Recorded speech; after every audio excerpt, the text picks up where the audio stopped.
할렐루야. 오늘은 이루어진 줄 아시고 라는 제목으로 하나님의 말씀을 대언하도록 하겠습니다. 18세기 그러니까 1700년도에죠. 음악의 도시 비엔나에는 한 가난한 학교 교장 선생님 가정에 아들이 한 명 태어났다고 합니다. 그는 태어나면서부터 음악적인 달란트를 많이 가지고 있는 그런 아이였습니다. 그래서 11살이 되었을 때 성악가가 되는 꿈을 가지고는 황실, 즉 왕궁 안에 있는 성가대에 들어가서 활동을 하게 되었다는 것입니다.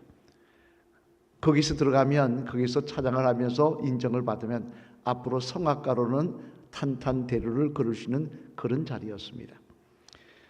그런데 11살부터 들어가서 인정을 받고 뽑혀서 많은 아이들 중에 뽑혀 들어갔던 이 소녀는 그만 16세가 되었을 때는 쫓겨나고 말았습니다.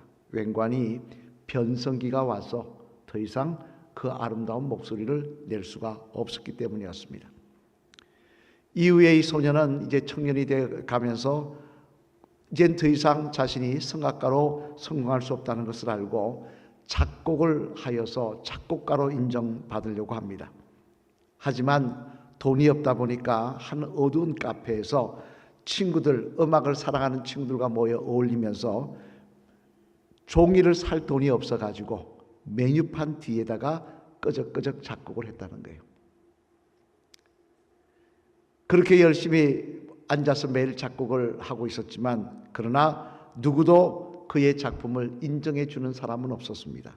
누구도 그를 작곡가로 인정해 주지도 않았습니다. 그런 그가 31살의 나이로 그만 도시 빈민가에서 장티푸스를 앓다가 세상을 떠나게 됩니다만 그가 죽은 지 37년 후에 지난 다음 그의 친구들이 그가 남긴 곡을 다시 꺼내어서 조금 수정해서 사람들에게 세상에 내놓게 되는데요. 이때 사람들은 깜짝 놀라며 그의 음악성을 인정해 주었다고 합니다. 죽은 지 37년 만에. 그가 누구냐면 이 사람입니다. 누군지 모르시겠죠? 슈베르트입니다. 슈베르트가 바로 그 사람입니다. 어렵게 인생을 살다가 31살에 장티푸스로 앓고 죽은 그런 작곡가가 슈베르트입니다. 그리고 그때 친구가 끄적끄적해서 새롭게 해놓았던 것을 새롭게 정리해서 세상에 발표했던 게 뭐냐? 미완성 교향곡입니다. 즉 슈베르트의 생애는 미완성이었다라고 이야기할 수 있는 그런 내용의 말입니다만, 그런 일화입니다만, 그런데 오늘 본문의 말씀에 보면은 인간의 나이로 33살 먹은 예수님께서 십자가상에서 돌아가시면서 이런 말씀을 하십니다. 오늘 본문 30절 말씀 앞을 보시며 한번 같이 읽어보시겠습니다. 시작. 예수께서 신 포도주를 받으신 후에 이르시되 다 이루었다 하시고 머리를 숙이니 영혼이 떠나 가시니라. 아멘. 슈베르트는 미완성, 인생이 결국 완성되지 못한 미완성으로 끝나버렸었는데 예수님께서는 십자가에 돌아가시면서 뭐라고 말씀하시냐? 다 이루었다라고 말씀하시더라는 거예요. 인간 나이로 100세를 사시면서 다 이뤘다 말씀하시는 것도 아닙니다. 33살의 나이에 십자가에 돌아가시면서 다 이뤘다고 하시더라는 거예요. 여러분 33살이면 지금 나이로 치면 굉장히 젊은 거 아니겠습니까? 그러면 예수님의 이 고백은 도대체 무엇을 이루셨기에 세상에서 왕이 된 것도 아니고 성공한 것도 아닌데 십자가상에서 죽으시면서 다 이뤘다고 말씀하고 있는 것일까요? 바라게노는 이 말씀을 통하여 예수님께서 십자가에 달려 돌아가심과 또 부활의 아침을 통하여 우리에게 무엇을 이루어 주신 것인지 다시 한번 깨닫는 자리가 되셔서 그러한 주님께 감사하며 찬양하며 영광 돌리시는 귀한 이 부활절 아침이 되시기를 주님의 이름으로 축원합니다. 그러면 예수님께서 십자가상에서 다 이뤘다라고 하시는 고백, 이 고백은 도대체 무엇을 이루셨기에 이런 말씀을 하고 계신 것일까? 그 내용을 살펴보면요, 첫째 앞을 보시며 한번 같이 읽어보시겠습니다. 시작. 하나님의 예언을 다 이루셨다는 것입니다. 뭘 이뤘다고요? 하나님의 예언을 다 이루셨다는 거예요. 여러분, 성경 말씀, 구약 성경, 신약 성경 이런 말씀이 있습니다. 구약이라는 게 뭡니까? 오래된 약속이라는 것입니다.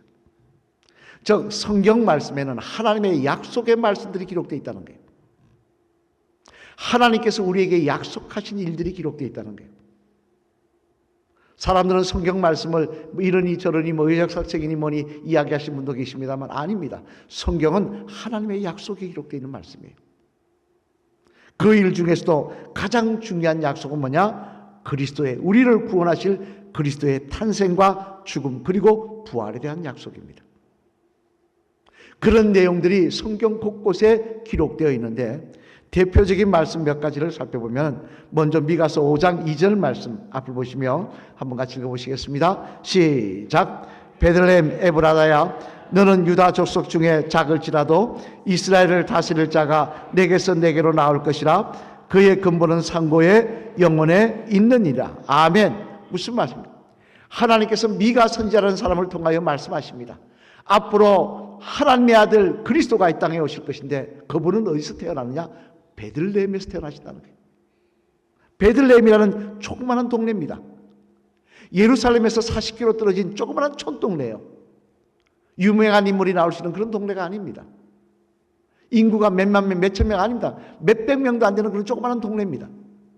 그런데 그 동네에서 그리스도가 태어나실 것이라고 예언을 하셨다는 것입니다만, 그러면 여러분 예수님이 어디서 태어나셨습니까? 바로 베들레헴에서 태어나셨습니다. 이 미가 선지자의 예언대로 베들레헴에서 태어나실 거라는 그 말씀대로 베들레헴에서 예수님께서 태어나시더라는 거예요. 또 이사야 7장 14절 말씀해 보면요, 예수님의 탄생에 대해서도 이렇게 예언을 하십니다. 우리 이사야 7장 14절 말씀도 앞을 보시면 같이 읽어보시겠습니다. 시작. 그러므로 주께서 친히 징조를 보라, 처녀가 잉태하여 아들을 낳을 것이요 그 이름을 임마누엘이라 하리라. 아멘. 무슨 말씀이에요? 하나님께서 아들을 보내주실 텐데, 그리스도를 보내주실 때 그 그리스도는 어떻게 태어났느냐? 처녀가 잉태하여 아이를 낳을 거라는 겁니다. 처녀가 어떻게 처녀가 아기를 놓습니까? 불륜을 저지르지 않다면 처녀가 아기를 놓을 수 없습니다만, 그러나 하나님 말씀하십니다. 하나님의 능력으로 처녀가 아기를 놓을 것이다. 이렇게 예언하셨습니다만 이 예언도 어떻게 되셨습니까?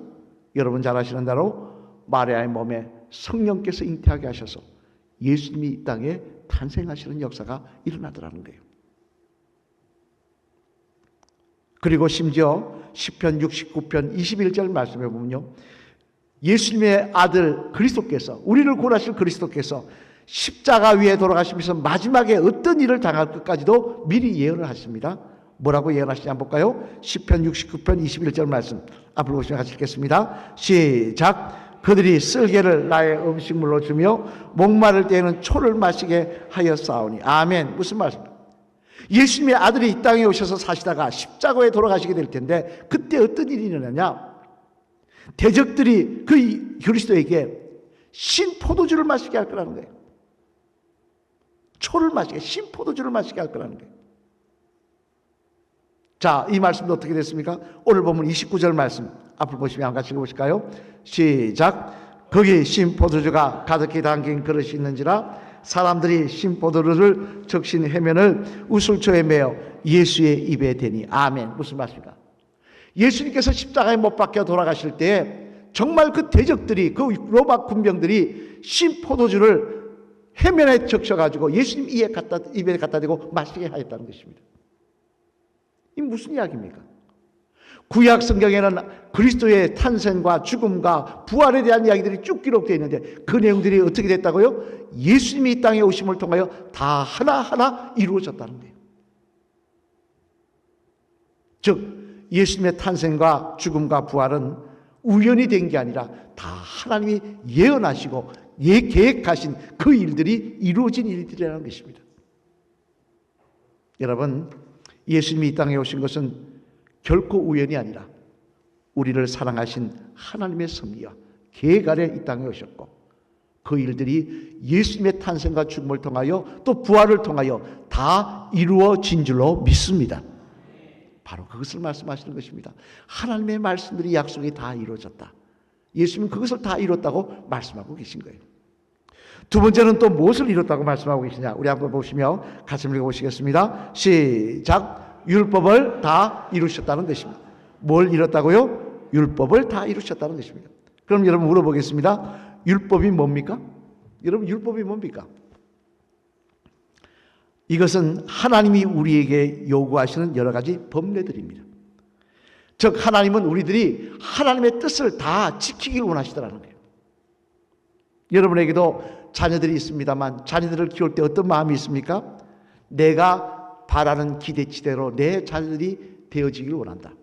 내가 바라는 기대치대로 자녀들이 자라기를 원하는 마음이 있지 않습니까? 그래서 못하면 혼을 내기도 하고 때때로는 그냥 부중하기도 하고 그렇게 하는 거 아니겠습니까? 기대치가 있기 때문에 그래요. 이는 하나님도 마찬가지입니다. 하나님의 기대치가 있습니다. 하나님의 자녀라면 이렇게 살아야 되지 않겠느냐? 이렇게 살고 이렇게 행동하고 이렇게 생각하고 해야 되는 거 아니겠느냐? 이게 하나님의 기대치가 있다는 거예요. 그 기대치를 말씀하신 게 율법입니다. 하지만 우리가 하나님의 기대치를 모르는 것이 아닙니다만 그러나 알지만 다 지키기에는 우리가 너무 연약하더라는 거예요. 아버지의 뜻을 알지만 지키기에 너무 연약하더라는 거예요. 당장 한 가지 예만 들어도요. 거짓말만 해도 그렇습니다. 성경은 뭐라고 말씀하시고 있습니까? 하나님의 마음을 거짓말하지 말라고 이야기하고 있어요. 거짓말은 하나님께 속한 것이 아니라 마귀에게 속한 것이니 하지 말라고 말씀하고 있습니다. 그런데 안 하게 됩니까? 안 하게 되십니까? 여러분이 저에게 묻으면 저도 할 때가 있더라는 거예요. 얼마 전에 집사람이 전화를 해서 제가 제 사무실에 있는데 전화해서 목사님 안 바빠요 그러더라고요. 그 이야기는 뭘 일 시키겠다는 이야기죠. 좀 올라와서 뭐 좀 도와달라는 이야기죠. 근데 가기가 싫습니다. 귀찮아서. 뭐라고 대답했을까요? 바빠요. 마음은 육신은 편했는데 마음은 안 편했습니다. 거짓말 했지 않습니까? 이러다 보니 우리는 늘 하나님 앞에 죄인일 수밖에 없습니다. 늘 두렵고 떨릴 수밖에 없습니다. 그러나 감사한 것은 우리들의 그런 고민을 다 아시는 주님께서 우리들과 율법을 지키지 못하고 있던 모든 죄들, 우리가 하나님 앞에 두렵고 떨리는 그 모든 부분들을 십자가의 죽음으로 다 속량하셨습니다. 속량이란 말이 뭡니까? 다 빚을 해결해 주었다는 거예요. 그래서 이제는 율법으로 우리를 얽매시는 것이 아니라 은혜로 우리를 감사하시도록 은혜의 주님이 되게 하셨다는 것입니다. 다시 말해 비록 우리가 부족하고 어리석어도 하나님께서 우리를 율법적으로 따지면 너 그거 못했지 따지면서 징벌하고 채찍질로 때리시는 것이 아니라 우리가 비록 부족하여도 예수님 때문에 율법으로 따지시는 게 아니라 은혜로 감사해 주시며 용서해 주시며 기회를 주시겠다는 거예요. 여러분, 이 얼마나 감사한 일입니까? 내가 부족한 것 하나님께서 은혜로 감사해 주시겠다고, 기회를 주시겠다고, 용서해 주시며 다시 기회를 주시겠다는 말입니다. 그래서 마태복음 5장 17절 말씀 보면요, 이렇게 예수님 말씀하십니다. 우리 마태복음 5장 17절 말씀 앞으로 보시며 한번 같이 읽어보실까요? 시작. 내가 율법이나 선지자를 폐하러 온 줄로 생각하지 말라. 폐하러 온 것이 아니요 완전하게 하려 함이라. 아멘. 무슨 말씀입니까? 이는 쉽게 한마디로 말해서 무슨 이야기입니까? 예수님의 십자가 죽음 때문에 하나님께서는 율법을 뛰어넘어 은혜로 우리를 보시게 되었다는 것입니다. 오늘도 하나님은 우리를 은혜로 보고 계신 줄로 믿습니다. 그 은혜 때문에 우리는 오늘 이 건강한 모습으로 이 자리에 나와 예배드릴 수 있는 것입니다. 부족하고 허물이 많아도 우리는 그 은혜 때문에 이 자리에 나와서 주님을 찬양하며 용서를 구하며 하나님의 도우심을 구할 수가 있는 것입니다. 여러분, 예수님의 십자가상에서 율법을 완성하심으로 율법의 하나님이 아닌 은혜의 하나님으로 우리에게 하나님께서 은혜를 베푸시는 역사를 허락하시게 만들어 주셨습니다. 이 은혜가 주님의 십자가로 다 이루어진 줄로 믿습니다. 마지막 세 번째로 또 무엇을 이루셨다고 이야기하고 있나? 같이 앞으로 보실까요? 시작. 구원을 다 이루셨다는 것입니다. 여러분, 구원이 뭡니까? 구원이 뭡니까? 죄 용서받는 것이죠. 더 쉽게 이야기하면 천국 가는 길을 열어주셨다는 거예요. 천국 가는 길을 열어주셨다는 거예요. 구원은 어려운 게 아닙니다. 천국 가는 길을 열어주신 거예요. 우리는 천국 갈 수 없습니다. 한 번도 가본 그 길을 걸어갈 수 없습니다. 그런데 예수님께서 십자가의 죽으심과 부활의 아침을 허락하여 주심으로 말미암아 우리도 그 예수님 손잡고 걸어가기만 하면은 그 부활의 아침으로 천국 가는 길로 갈 수 있게 만들어 주셨다는 거예요. 이건 너무나 감사한 일인 것입니다. 알렉산더 우튼이라고 하는 목사님이 있습니다만 저는 이 목사님 예화를 읽다가 참 마음에 와닿았습니다. 한 번은 한 성도가 찾아와서 물었다는 거예요. 목사님, 저도 구원받고 싶습니다. 구원받고 싶습니다. 무엇을 해야 할까요? 무엇을 해야 할까요? 물어보자 이 목사님이 그런 말씀을 하시다는 겁니다. 아무것도 할 게 없습니다. 왜요? 너무 늦었습니다. 아니 그럼 나는 구원 못 받습니까? 그러자 우튼 목사님이 이렇게 말씀하셨다는 거예요. 예수님께서 다 이루어 놓으셨습니다. 성도님은 믿기만 하면 되는 것입니다. 믿고 예수님 따라가기만 하면 되는 것입니다. 예수님이 구원의 길을 열어 놓으신 줄로 믿습니다. 제가 특별 새벽에도 말씀드렸습니다만 예수님께서 십자가에 못 박혀 돌아가시고 나서 우리의 죄를 지고 나서 십자가에 돌아가시고 나서 부활의 아침까지 어디 계셨습니까? 천국 가셔서 천사들의 위로와 안마를 받다고 오셨을까요? 아닙니다. 옛날 주기도문에 보면요, 음부에 가셨다고 이야기하고 있습니다. 지옥에 가셨다는 거예요. 왜? 내가 그렇게 가야 될 길을 예수님 대신 가신 거예요. 왜 하나님의 아들이 지옥에 가십니까? 그리고 3일 만에 그 지옥의 음부의 권세를 깨고 부활하신 거예요. 그리고 말씀하십니다. 믿기만 하면 너희도 이렇게 할 수 있도록 인도하여 주시겠다고 말입니다. 우리가 믿고 예수님 따르면 부활의 아침으로 나아가는 역사가 우리 앞에 열려 있는 줄로 믿습니다. 그 구원을 다 이루셨다는 것입니다.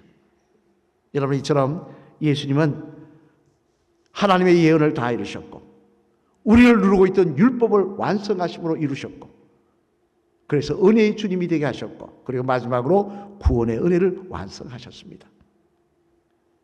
저주의 자녀가 축복의 자녀가 되고 율법의 자녀가 은혜의 자녀가 되고 죽음의 자녀가 생명의 자녀, 부활의 자녀가 되었습니다. 이것이 바로 십자가의 은혜인 것입니다. 우리가 예수님을 믿는 이유인 것입니다. 오늘 이 부활의 아침에 다시 한번 십자가 붙들고 부활을 꿈꾸며 주님을 따르시는 귀한 저와 여러분들, 그 다 이루신 은혜가 바로 저와 여러분에게 주시는 하나님의 귀한 은혜가 되시기를 주님의 이름으로 간절히 축원을 드립니다.